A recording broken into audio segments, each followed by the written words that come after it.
You wake up in the middle of the night, your heart pounding, your skin damp, your breath caught somewhere between fear and wonder. You had a dream, but it's already fading. The only thing that lingers is a question. Who am I really? You glance in the mirror on your way to the kitchen. For a split second, something feels off. You recognize the face. You know the name. But beneath it all, there's a strange emptiness, like someone has rearranged the furniture inside your mind while you slept. You stand there, staring, and wonder, have I ever truly known the person looking back at me? Most of us live with the quiet confidence that we are someone, that there's a self behind our eyes, a solid, unchanging core directing the story of our lives.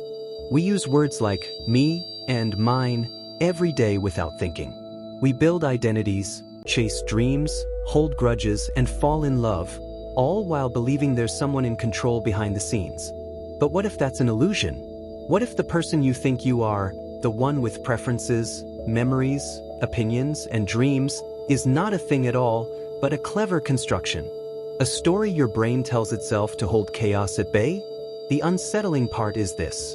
Neuroscience is beginning to show that there may be no central you inside your head. No fixed self. Just billions of neurons firing in patterns, creating the illusion of continuity. A mental avatar shaped by biology, memory, and suggestion.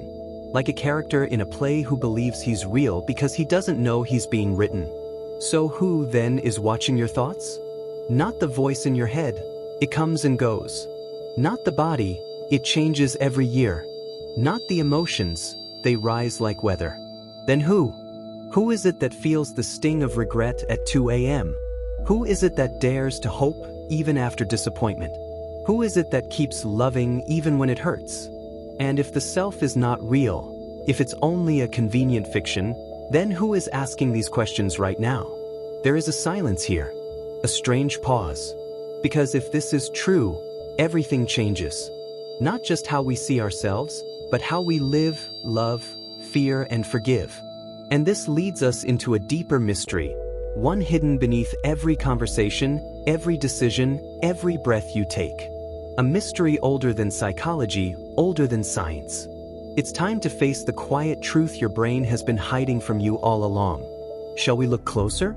The problem begins in a place most people never look, the very feeling of being someone. This sense of self, of continuity, of having a center behind the eyes, is so familiar, so persistent, that we never stop to question it.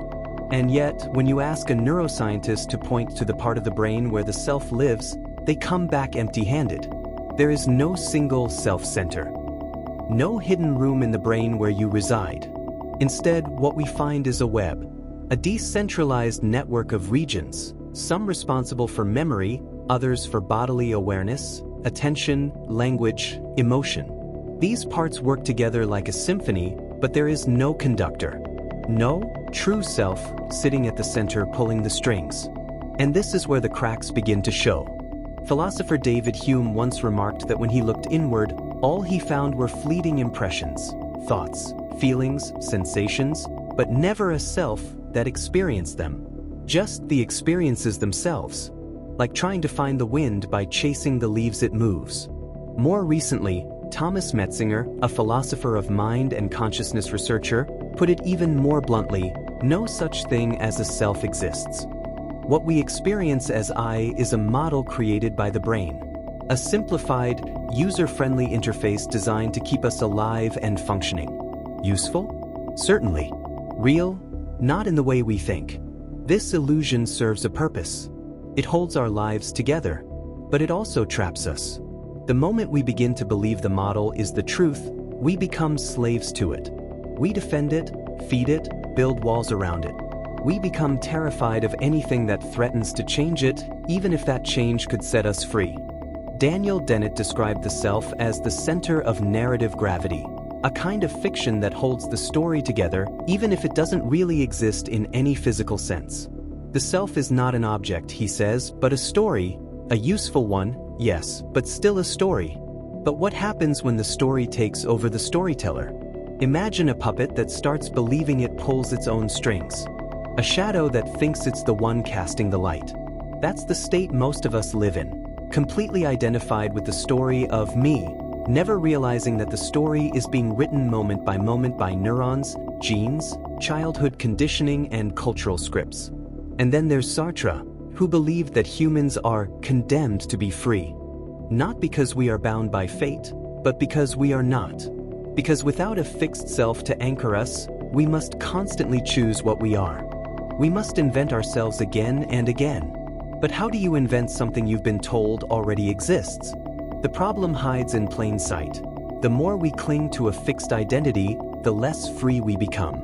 We repeat old patterns, react to life instead of responding to it. We defend the illusion of self as if our lives depend on it, because, in a way, they do. The death of the illusion feels like annihilation. But perhaps it's not death at all. Perhaps it's the beginning of something else. Aldous Huxley hinted at this when he wrote of mind at large, a greater field of consciousness filtered down by the brain into manageable slices. What we call the self may be nothing more than a reduction, a bottleneck that helps us function, but hides a much larger reality behind it. And so the question grows louder. If the self is a tool, a lens, a mask, what lies beneath it? Not a void, not a nothing, but something vast. Something that's been waiting for you to notice it. The illusion of self doesn't just sit quietly in the background. It shapes everything, our choices, our suffering, even the way we love. When your brain convinces you there's someone solid at the center of all this, that identity becomes sacred. You cling to your opinions as if they are your limbs.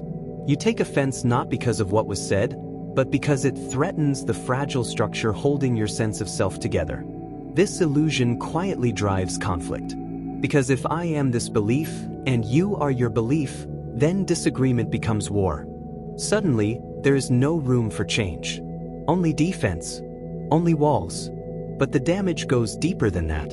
Inside your brain, the default mode network, the part that activates when you're daydreaming, ruminating, or thinking about yourself, plays a major role in constructing this illusion. It creates a mental movie, always starring you. But this movie isn't real. It's stitched together from memories and expectations, constantly revised to fit your narrative. It smooths out contradictions. It deletes inconvenient truths. And it whispers a lie. This is who you are. You believe it. And because you believe it, you suffer. You replay past failures like they define you. You build your self-worth on fleeting things like success, beauty, or validation. And when those things shift, it feels like you're falling apart. But here's the trick. There's no you to fall apart. Only a mental construct being edited in real time. Free will? It gets blurry in this picture. Studies show that decisions are often made by your brain before you become aware of them. By the time you feel like you've chosen, your neurons already fired. And yet, the illusion of control remains. Because it's comforting. Because it lets the story continue. Morality becomes tangled too. If people are acting based on illusions, scripts written by biology, trauma, and culture, how do we hold them accountable? How do we forgive? How do we grow? This is not an abstract debate. Every time you say, "That's just who I am," you close a door. You stop listening. You stop evolving. You become a loop of memories, a name you didn't choose, a mask worn so long you forget it's there. But what if that you is optional? What if the ego is not the driver of the car, but a passenger shouting directions after the turns have already been made? The world you see is not the world as it is, but the world filtered through a false self trying to protect itself. Through cognitive biases like confirmation bias, which only lets in ideas that support your identity. Through the spotlight effect, which makes you believe everyone is thinking about you, when in truth, they're too busy worrying about themselves. Culture reinforces it. From the moment we're named, graded, categorized, we are taught to define ourselves. We become walking resumes, roles to play, boxes to tick, brands to protect. And we're told that letting go of identity is dangerous, that it leads to madness, that without a you, there's nothing left. But maybe the opposite is true. Maybe only when the false self is seen for what it is, do we finally make contact with what's real, with something beneath thought, beneath memory. And that contact, that moment of clarity, is closer than you think. Not out there, but in the silent space where the illusion ends. There comes a moment, quiet, strange, when the illusion flickers. Maybe it's in the middle of a walk, when you forget to narrate your life for a few seconds. Maybe it's in deep grief, when the scaffolding of who you thought you were collapses, and there's nothing left to hold. Or maybe it happens in meditation, when the thoughts quiet down and something unexpected appears in their place. Stillness. In that stillness, a question arises, not with words, but with feeling. If I am not my thoughts, then what am I? This moment is the beginning of a shift, not a spiritual slogan, not a new belief, but a direct experience of freedom. To break the illusion of self, you don't need to destroy the ego. You don't even need to hate it. You just need to see it, clearly, honestly, in action. Start by noticing your thoughts as they come.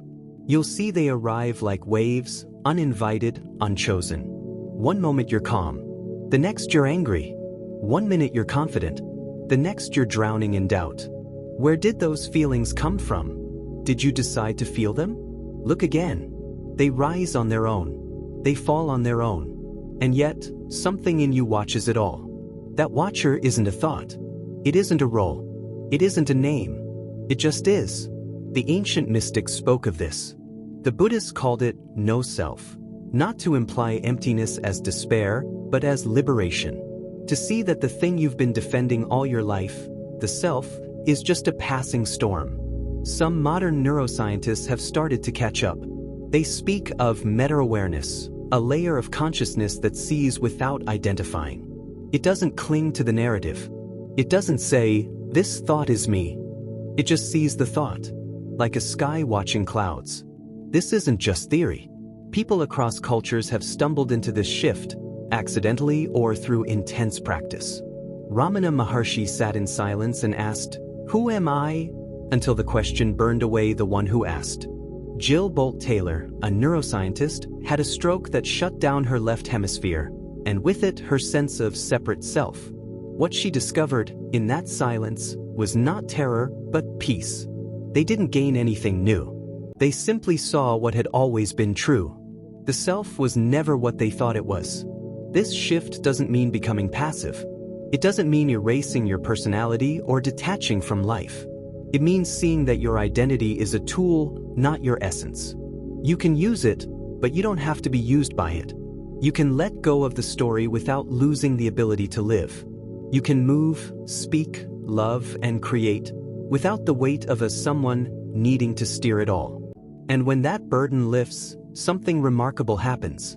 You become available to life, to others, to presence itself, because you're no longer filtering reality through a cracked mirror of who you think you are. You're just here, unedited, unnamed, awake. This is not the end of you. It's the end of your confusion. And maybe, for the first time, it's the beginning of something real. What if the you you've been trying to fix was never broken, just imagined? What if all the struggle to become someone was rooted in a misunderstanding that there was someone to begin with? When the illusion of self is seen through, something paradoxical happens. You don't disappear. You don't lose your mind. You become clear, light, open. Not because you've added anything new, but because you've stopped clinging to the mask. You realize there was no mask at all. What you are isn't a story. It's not the sum of your trauma, your triumphs, your preferences, your personality. It's not your name, not your job, not the roles you play. Those are just ripples on the surface. Beneath them is the ocean. You are the space in which thought arises. You are the stillness that watches the storm. You are the awareness that never changes, even as everything else does. And from this awareness, a different kind of life begins. One not driven by fear of not being enough. One not built on defending an identity. One not addicted to praise, crushed by failure, or trapped by habit. You begin to listen deeper, to act with freedom, to love without needing to be loved back. Because there is no longer a you to protect, only life unfolding through you. And this changes everything. You can forgive, not as a moral duty, but because there's no self left to hold the grudge. You can grow, not to become someone better, but because growth is what life does. You can be here, fully, honestly, without needing to label what here means. This is not about becoming enlightened. It's about remembering what's always been true, buried under layers of noise. You were never the thinker of your thoughts. You were never the voice in your head.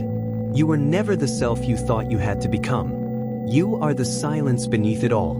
And now that you've seen a glimpse, you can't unsee it. Let that silence move you. Let it shape your words, your days, your decisions. Not as someone trying to find themselves, but as no one, finally free to live.